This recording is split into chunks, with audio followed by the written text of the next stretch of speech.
नमस्ते ऑल। अगर मैं आपको पूछूं आज जो भी प्रॉब्लम आप फेस कर रहे हो, अगर वो आपको 2 साल या 5 साल पहले पता चलते, क्या आप उनके लिए बेटर प्रिपेयर कर पाते?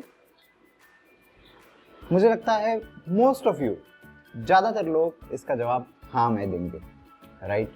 तो आज का हमारा टॉपिक भी इसके ही रिलेटेड है, जो कि आज जो रिपोर्ट हम डिस्कस करने जा रहे हैं वो है the global risk report by world economic forum 2023 edition. तो 2022 के एंड में कुछ ये स्टडी किया गया था, ग्लोबल रिस्क परसेप्शन सर्वे GRPS, जिसके द्वारा बहुत सारे एक्सपर्ट्स को ये पूछा गया कि आपको क्या लगता है नेक्स्ट 2 सालों में, नेक्स्ट 10 सालों में कौन से ऐसे रिस्क हो सकते हैं जो हमें पूरे दुनिया को फेस करने पड़ सकते हैं। तो चलिए आगे बढ़ते हैं, इन सारे रिस्क के बारे में जानते हैं, और ये आपके और मेरे ज़िंदगी के लिए बहुत ही इम्पोर्टेंट अहम रहेगा। तो आगे बढ़ते हैं, पहले हम ग्लोबल रिस्क क्या है इसके बारे में एक बार देख लेते हैं। ठीक है, तो ग्लोबल रिस्क को हम ऐसे डिफाइन कर सकते हैं कि ये एक प्रोबेबिलिटी है, probability of the occurrence of an event और condition which if it occurs would negatively impact significant proportion of global GDP, population और natural resources। तो जैसे कि हम सब ने कोविड-19 देखा, राइट? तो कोविड-19 की वजह से हमें पता है कि ग्लोबल जीडीपी के ऊपर, ग्लोबल में भी अगर मैं हैप्पीनेस इंडेक्स की बात करता हूँ, लाइफ एक्सपेक्टेंसी या क्वालिटी ऑफ लाइफ की बात करता हूँ, ओवरऑल पॉपुलेशन के बारे में, peace of mind, what not, इन सब पे इसने इफेक्ट डाला, राइट? तो इस तरीके की जो पॉसिबिलिटी होती है इवेंट के अकरेंस की, उसको हम ग्लोबल रिस्क कहते हैं। तो ये बहुत अलग अलग तरीके की ग्लोबल रिस्क हो सकती है, बट आगे बढ़ने से पहले हम इन सारे रिस्क को देखेंगे। सबसे पहले ये देख लेते हैं कि ये जो सर्वे किया गया था इसके क्या मापदंड थे, क्या बेसिक टर्मिनोलॉजीज, बेसिक मेथड इसमें यूज किया गया था। तो इसको जो सर्वे का नाम है ग्लोबल रिस्क परसेप्शन सर्वे। परसेप्शन मतलब जो हमें लगता है, जो हमारा मैं बोलूँगा कि जो गेस हमारा होता है, तो इसमें एक्सपर्ट्स का गेस इन्होंने यहाँ पे यूज़ किया है। ठीक है, तो जस्ट मैं आपको ये 1 बाय 1 पॉइंट एक्सप्लेन करता हूँ। तो पहला है इसमें आउटलुक। आउटलुक मतलब प्रेडिक्शन ऑफ ग्लोबल वोलेटिलिटी। आपको क्या लगता है कि क्या इसके आगे होगा, आपका कैसा आउटलुक है। Second is severity, perceived likely impact over 1, 2 और 10 साल। सेवेरिटी आपको क्या लगता है कितनी होगी। कॉन्सिक्वेंसेस, कॉन्सिक्वेंसेस मतलब potential for compounding crisis, domino effect जिसको हम बोल सकते हैं कि एक अकरेंस, एक घटना की वजह से बहुत सारे नेक्स्ट जो घटना होती है वो घटती चली जाती है। तो ये है consequences. Then risk preparedness and governance, current effectiveness of management. आप भी इस बात से एग्री करेंगे कि अगर कोई रिस्क है और हम उसके लिए वेल प्रिपेयर्ड है तो हम इसको मिटिगेट कर सकते हैं, अच्छे से उसको टैकल कर सकते हैं। तो जितना ज़्यादा प्रिपेयर्डनेस, जितना ज़्यादा प्रेडिक्टेबिलिटी, उतना रिस्क से जो डैमेज होता है वो कम होगा, राइट? और लास्ट था qualitative question on risk. So it was about expert के व्यूज़ कि नए इमर्जिंग रिस्क क्या है। और अगर आप आज 2023 में अगर न्यूज़ देखते हो तो आपने देखा होगा कि आर्टिफिशियल इंटेलिजेंस, चैट जीपीटी, कैसे डिस्कशंस हो रहा है कि क्या ये जॉब को, बहुत सारे जॉब को रिप्लेस कर सकती है, राइट? तो ये सारी रिस्क की बात हम कर रहे हैं। सो 2023 में इसका जो अराउंड 1200 एक्सपर्ट्स, 1200 एक्सपर्ट्स को ये क्वेश्चनियर शेयर किया गया था, और उनसे जो भी रिस्पॉन्सेस आए, फिर से एक्सपर्ट्स ने उन सबको एनालाइज करके, रिसर्च करके उनको इस रिपोर्ट में पब्लिश किया है। तो आगे बढ़ते हैं और जानते हैं कि ये रिस्क क्या है। तो इन्होंने, आप अभी स्क्रीन पे देख सकते हो कि ग्लोबल रिस्क को रैंक किया गया है शॉर्ट टर्म और लॉन्ग टर्म में। शॉर्ट टर्म जो है वो 2 साल के लिए है, मतलब आज अगर 2023 की हम बात करते हैं कि 2025 तक आपको क्या लगता है कि क्या इसमें रिस्क रहेंगे, और नेक्स्ट 10 साल तक, मे बी 2033 में कौन से ऐसे रिस्क हो सकते हैं।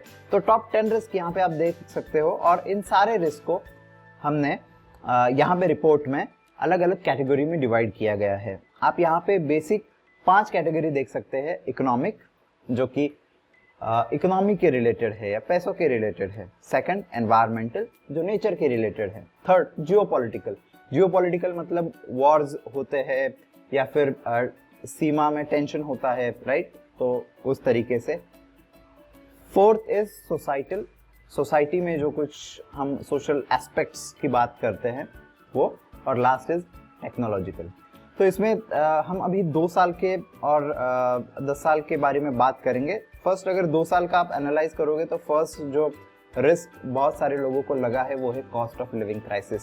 कॉस्ट ऑफ लिविंग मतलब हमें रोज़मर्रा के जीने के लिए बहुत सारे हमारे बेसिक नेसेसिटीज़ की अगर हम बात करते हैं, फूड है, वाटर है, क्लोथिंग है, शेल्टर है, राइट, तो इसके लिए जो भी हमारा कॉस्ट है वो बढ़ता चला जा रहा है। इन्फ्लेशन ज़्यादा है और उसके कंपैरिजन में जो भी हम रेम्यूनरेशन हमें मिलता है तो वो उतना आगे नहीं बढ़ पा रहा है।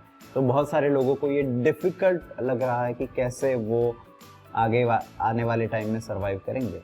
बाकी आप यहाँ पे ग्रीन रिस्क ज़्यादा देखोगे तो green is related to environmental, जिसमें सेकंड है natural disaster and extreme weather events, जो कि हम हमारे रोज़मर्रे के एवरी डे हर रोज़ हम कुछ ना कुछ न्यूज़ सुन रहे हैं कि यहाँ पे हीट वेव है, यहाँ पे फ्लड है, एक्सट्रीम वेदर है, हरिकेन्स है, साइक्लोन्स है। सो ये अभी बढ़ता चला जा रहा है। थर्ड है geoeconomic concentration. Fourth is failure to mitigate climate change. Fifth is erosion of social cohesion and societal polarization. Sixth, large scale environmental damage incidents. Seventh is failure of climate change adaptation. Climate जिस speed से change हो रहा है हम उस speed से उसको adapt नहीं कर पा रहे या हम अपने आप को अडेप्ट नहीं कर पा रहे हैं। 8, widespread cyber crime and cyber insecurity, so ये टेक्नोलॉजिकल हैं। 9th, natural resource crisis and 10th is large scale involuntary migration. तो बहुत सारे लोगों को अगर माइग्रेशन करना पड़ता है तो बाकी रिसोर्सेज पे भी बहुत सारा उसका स्ट्रेन आएगा। तो ये 2 और 10 साल में, और 10 साल में आप देखोगे कि जो एनवायरमेंटल रिस्क है तो आपको ऊपर आते हुए आप देख पाओगे।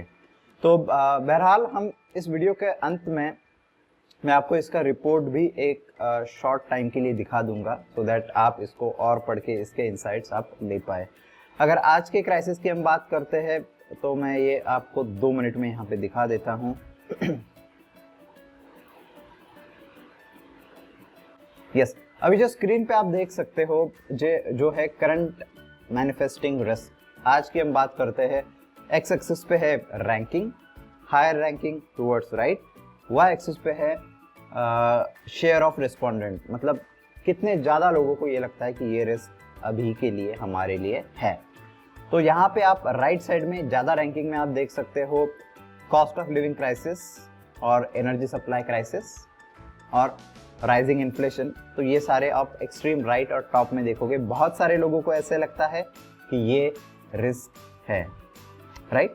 और इसके बाद में आप देख सकते हो कि फूड सप्लाई क्राइसिस है, failure to set and meet national net zero targets, जो पेरिस एग्रीमेंट में सारे कंट्रीज ने मिलके डिसाइड किया था। Deployment of nuclear weapons, chemical biological weapons, तो ये सारे आप रिस्क यहाँ पे देख पाओगे। देखिए, किसी भी समाज को, किसी भी अगर आप सोसाइटी या सिविलाइजेशन की बात करते हैं तो उस समय के उनके कुछ स्पेसिफिक चैलेंजेस होते हैं, स्पेसिफिक रिस्क होते हैं, और उसे अगर आप प्रॉपरली टैकल कर पाते हो तभी आप उस सिविलाइजेशन को, उस सोसाइटी को आगे लेकर जा सकते हो। और आज के समय में ये बहुत ही एक यूनिक मैं बोलूँगा समय है जब हमारे पास बहुत सारे रिसोर्सेस है, बहुत सारा नॉलेज है, सारा इजीली एक्सेसिबल है, बट स्टिल रिस्क भी बहुत सारे ज़्यादा है जो हमारे आज के युवा पीढ़ी को फेस करने पड़ते हैं। तो आगे आने वाले टाइम में हमें खुद को प्रिपेयर करने के लिए हम किस रिस्क के साथ कैसे उसको टैकल करें, तो ये चीज़ ध्यान में रखने के लिए मुझे लगता है कि आप सब ने ये रिपोर्ट ज़रूर पढ़ना चाहिए। और मैं एक शॉर्ट में आपको ग्लोबल रिस्क 2033, मतलब लोगों को क्या लगता है 2033 में 10 ईयर बाद कौन से ऐसे रिस्क होंगे, तो मेजॉरिटी आप यहाँ पे देख सकते हो 6 आउट ऑफ 10 में से 6 रिस्क एनवायरमेंटल है, बाकी 2 जो है वो सोसाइटल है, एक टेक्नोलॉजिकल आप देख सकते हो, एक जियोपॉलिटिकल यहाँ पे आप देख सकते हो। और अगर एनवायरमेंटल की बात करते हो सोसाइटल की बात करते हो तो अल्टीमेटली ये इकोनॉमिक पर भी इम्पैक्ट करेगा। मतलब ये रिस्क ऐसे नहीं है कि ये सिर्फ स्टैंड अलोन और हम इनको अलग अलग कैटेगराइज करके इनको अलग रख सकते हैं, नहीं। अगर क्लाइमेट चेंज को हम मिटिगेट नहीं कर पाते हैं तो definitely it will impact on economic aspects as well, right. तो ये भी ध्यान रखने की ज़रूरत है। और इस रिपोर्ट में लास्ट में हमें 4 फ्यूचर्स फॉर 2030 भी दिए गए हैं। मतलब 4 ऐसे सिनारियो क्या हो सकता है। मैं शॉर्ट में आपके लिए यहाँ पे एक्सप्लेन करता हूँ। ये बात करता है, आप यहाँ पे स्क्रीन पे देख सकते हो, ऑन दी एक्स एक्सिस आप देख पाओगे कि जियो इकोनॉमिक कोऑपरेशन, जैसे आप राइट साइड में जाते हो, और लेफ्ट साइड में जियो इकोनॉमिक कॉन्फ्रेंट्रेशन। मतलब यहाँ पे फर्स्ट क्वाड्रेंट में अगर पॉजिटिव साइड में आप जाते हो तो जियो इकोनॉमिक कोऑपरेशन है, और नेगेटिव में अगर जाते हो तो कन्फ्रंटेशन है, मतलब अपोजिशन है। ऊपर अगर आप जाते हो पॉजिटिव में तो एक्सेलरेटेड क्लाइमेट एक्शन, मतलब सारे नेशन, सारे लोग इसमें पॉजिटिवली कंट्रीब्यूट कर रहे हैं। और नीचे अगर आप जाते हो नेगेटिव में तो it is slow climate action. सब लोग कह रहे हैं कि यस इट्स इम्पोर्टेंट, ये इम्पोर्टेंट है, बट एक्चुअली में एक्शन में आपको ये ज़्यादा नज़र नहीं आ रहा है। तो 4 सिनारियो ऐसे हैं, जब कोऑपरेशन ज़्यादा है, क्लाइमेट एक्शन ज़्यादा है, तो रिसोर्स कोलैबोरेशन है, ठीक है। अगर यहाँ पे कोऑपरेशन नहीं है, कन्फ्रंटेशन है, और क्लाइमेट एक्शन भी ज़्यादा है, मतलब हर कोई एक्ट तो कर रहा है तो उनको सोल्यूशन तो चाहिए, बट कोऑपरेशन नहीं, हम नहीं करेंगे, तो इस केस में यहाँ पे रिसोर्स कंपटीशन है। एंड कंपटीशन में भी आगे चल के कन्फ्रंटेशन और इसमें वॉर लाइक सिचुएशंस आ सकती है। अगर कोऑपरेशन हायर साइड में है बट क्लाइमेट एक्शन ही नहीं है तो रिसोर्स कंस्ट्रेंट है। मतलब हमें इच्छा तो है करने की, अच्छा, बट कोई आगे बढ़ के रिसोर्सेस उनके यूज़ कर ही नहीं रहा है, कोई उसमें एक्शन ले ही नहीं रहा है, तो इसमें रिसोर्स कंस्ट्रेंट आएंगे। आप यहाँ पे रीजंस देंगे कि नहीं हमारे पास रिसोर्स नहीं है और इसीलिए हम इसमें काम नहीं कर सकते। और वही बात अगर क्लाइमेट एक्शन भी कम है और कन्फ्रंटेशन भी है, मतलब आप कोलैबोरेशन नहीं कर पा रहे हो, कोऑपरेशन नहीं कर पा रहे हो, तो यहाँ पे रिसोर्स कंट्रोल का एक मेंटालिटी यहाँ पे हो सकता है। तो आज ये रिपोर्ट देखने के बाद क्या आउटकम इसका होना चाहिए, तो 2 आउटकम होने चाहिए। एक तो हमारे भीतर कोऑपरेशन की भावना जितनी ज़्यादा हम बढ़ा सकें, वी शुड डू इट। और क्लाइमेट एक्शन के लिए जो भी हम कर पाए छोटी छोटी चीज़ों से हम इसमें स्टार्ट करें। और यही मुझे लगता है कि इस रिपोर्ट को पढ़ने का या फिर इस वीडियो को पढ़ने का इसका एक बेनिफिट आपके लिए हो पाए। आगे बढ़ते हैं और मैं एक शॉर्ट में आपको ये जो रिपोर्ट है ये कैसे दिखता है इसका आउटलुक शॉर्ट में शेयर करता हूँ। तो ये ग्लोबल रिस्क रिपोर्ट 2023 जो कि 18वीं एडिशन यहाँ पे है, ये इनसाइट रिपोर्ट आप यहाँ पे देख सकते हो, ठीक है। तो कंटेंट में आप देखोगे करंट क्राइसिस क्या है 2025 के लिए पाथ, मतलब 2 साल के लिए जो रिस्क हमने देखे, 2023 मतलब 10 साल के रिस्क हमने जो देखे, resource rivalries for emerging futures जो लास्ट में हमने वीडियो के बात की, और कंक्लूजन इज प्रिपेयर्डनेस पॉसिबल। तो आई हाईली रिकमेंड आप इस कंक्लूजन को पढ़ें, और अगर आप इस वीडियो के कमेंट में इसको आप बता पाए कि आपको क्या लगता है, क्या हम इसके लिए प्रिपेयर हो सकते हैं, अगर हो सकते हैं तो क्या आपके एक्शन इसमें होने चाहिए। आप सबका इस रिपोर्ट में आपके इंटरेस्ट के लिए और आपने इस वीडियो को लास्ट तक देखा इसलिए बहुत बहुत धन्यवाद, और ऐसे ही हम इसमें अवेयरनेस क्रिएट करते रहेंगे। Thank you so much, have a great day, thank you.